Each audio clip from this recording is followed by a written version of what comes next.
मेरे चैनल का नाम है भाषा ज्ञान।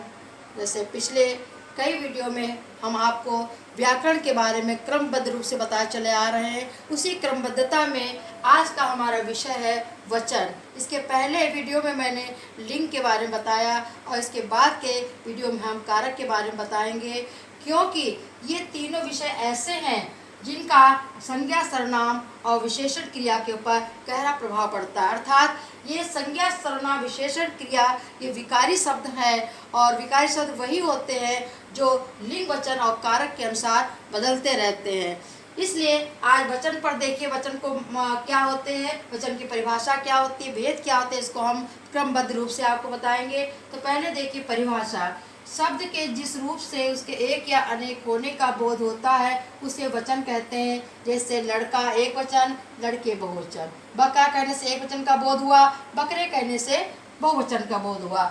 इसको दूसरे रूप में हम इस परिभाषा को इस तरीके से कह सकते हैं कि जिस संज्ञा, सर्वनाम, विशेषण और क्रिया शब्दों से उसके एक या अनेक होने का बोध होता है उसे वचन कहते हैं। मतलब संज्ञा, सर्वनाम, विशेषण, क्रिया के ऊपर ही लिंग, वचन और कारक का प्रभाव पड़ता है। इसलिए इसको हम इस तरीके से भी कह सकते हैं। फिर से देख लीजिए कि जिस संज्ञा, सर्वनाम, विशेषण और क्रिया शब्दों से उसके एक या अनेक होने का बोध होता है उसे वचन कहते हैं। और उदाहरण के द्वारा आपको समझाते हैं तो बिल्कुल अच्छी तरह से समझ में आ जाएगा। जैसे लड़का खेल रहा है, देखिए लड़का खेल रहा है, ये संज्ञा है ना। लड़के खेल रहे हैं, लड़के भी संज्ञा है, लेकिन वचन के अनुसार इनका रूप बदल गया है।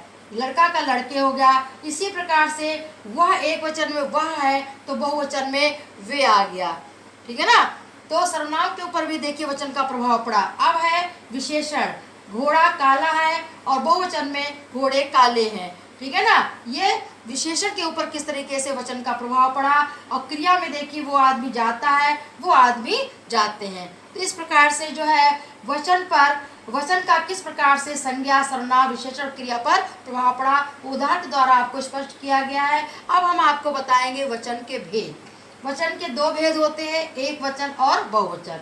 एक वचन जिन शब्दों से एक व्यक्ति या वस्तु का बोध हो उसे एक वचन कहते हैं। जैसे पुस्तक, जैसे गिलास, जैसे कटोरी, जैसे चारपाई, बाला, कुछ भी कह लीजिए, जिनसे एक शब्द, एक वस्तु का बोध हो या एक व्यक्ति का बोध होता है उसका एक वचन कहते हैं। इसी प्रकार से बहुवचन एक से अधिक वस्तु या व्यक्तियों का बोध कराने वाले शब्द जो है बहुवचन कहलाते हैं। जैसे कुत्ते, घोड़े, थैले, बक्से आदि।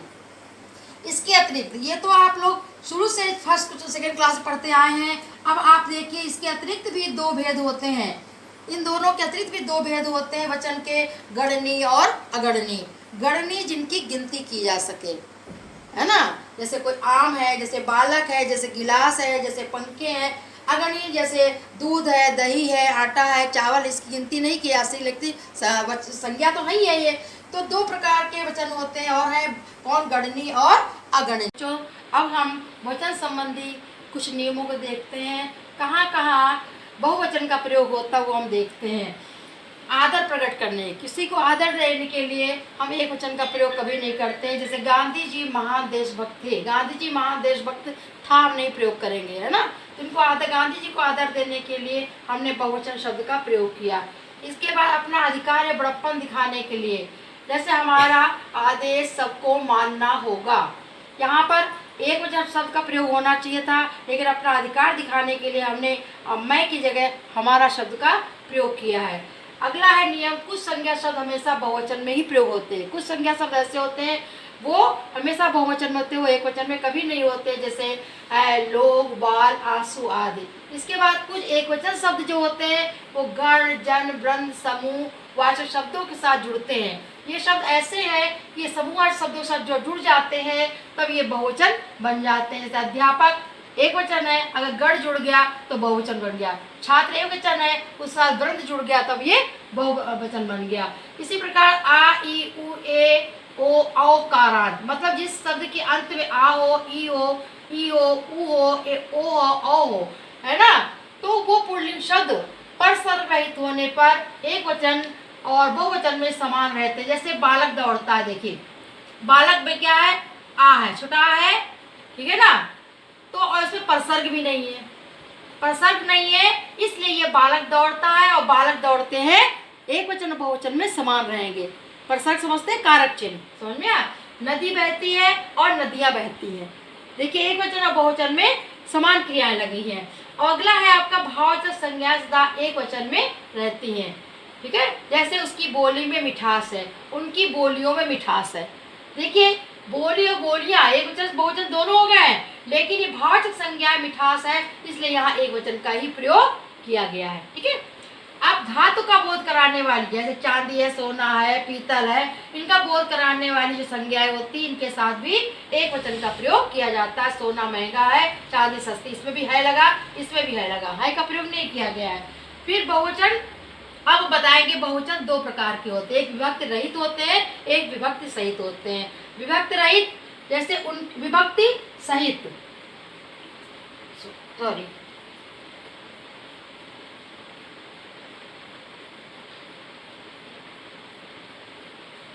विभक्ति सहित,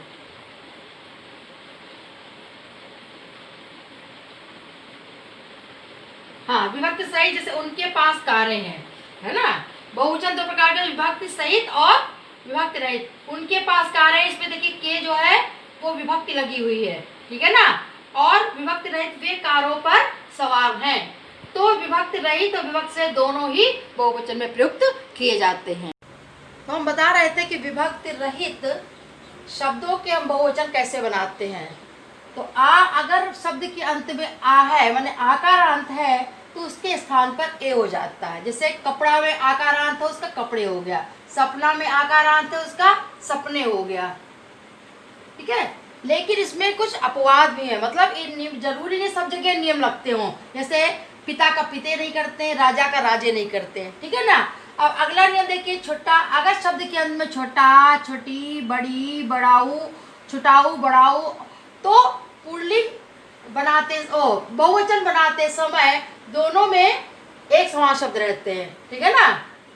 छोटा, छोटी, बड़ी, छुटाऊ, बड़ाऊ पुल्लिंग अगर शब्द है, अगर पुल्लिंग है स्त्रीलिंग में जो चेंज हो जाएंगे, लेकिन अगर पुल्लिंग है तो दोनों वचन में समान रहते हैं। जैसे कवि है और कवि है, एक वचन में वही रहेगा और बहुवचन में भी वही रहेगा।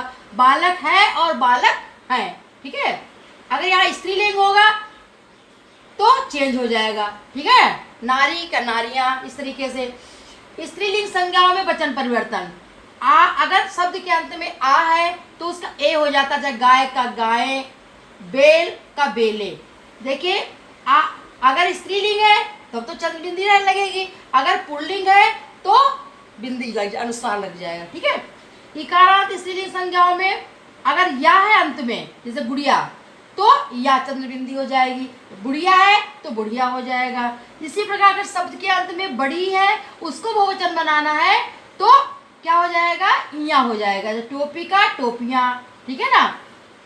बेटी का बेटियां, इस तरीके से बहुत शब्द है। छोटा छोटा, बड़ाऊ, बड़ा, और आदि में आदि शब्द अगर अंत में है तो बहुवचन बनाते समय ए हो जाता है। जैसे माता का माताएं, बहू का बहुएं, ठीक है ना।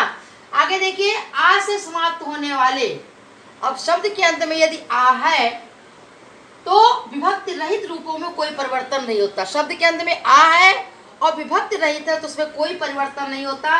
जैसे कन्या पढ़ती है, देखिए इसमें विभक्ति नहीं है, तो इसमें कोई परिवर्तन नहीं है। कन्या पढ़ती है, कन्या पढ़ती हैं। बहुत लिख देते लोग कन्याएं पढ़ती है, तो रॉन्ग होता है, ठीक है। तो अगर विभक्ति है तब तो परिवर्तन होगा, विभक्ति नहीं है तो कोई परिवर्तन नहीं होगा।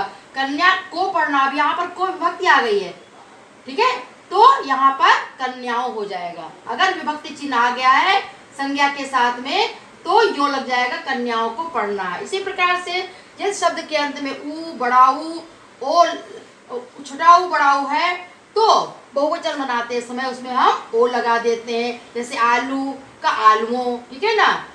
छोटा और बड़ा वाले संबोधन में जैसे बहनों, भाइयों, इस प्रकार करते हैं ना, तो छोटा और बड़ा वाले शब्दों में संबोधन अगर करते हैं तो उसमें भी ओ लग जाता है। इसी प्रकार छोटी बड़ी से संबोधन करने पर, छोटी बड़ी से अगर आप समझा नारी है ना, तो उसमें भी यो लग जाता है। तो आशा है आप लोगों को ये वचन वाला चैप्टर समझ में आया होगा। और हाँ, यदि आपको पिछले वीडियो देखना है तो आप डिस्क्रिप्शन बॉक्स में दिए हुए लिंक पर जाइए और उसको देखिए। और कोई आपको कमेंट करना है, कुछ पूछना है, कमेंट बॉक्स में आप कमेंट लिखिए, आपको पुनः मैं समझाने की कोशिश करूँगी। धन्यवाद।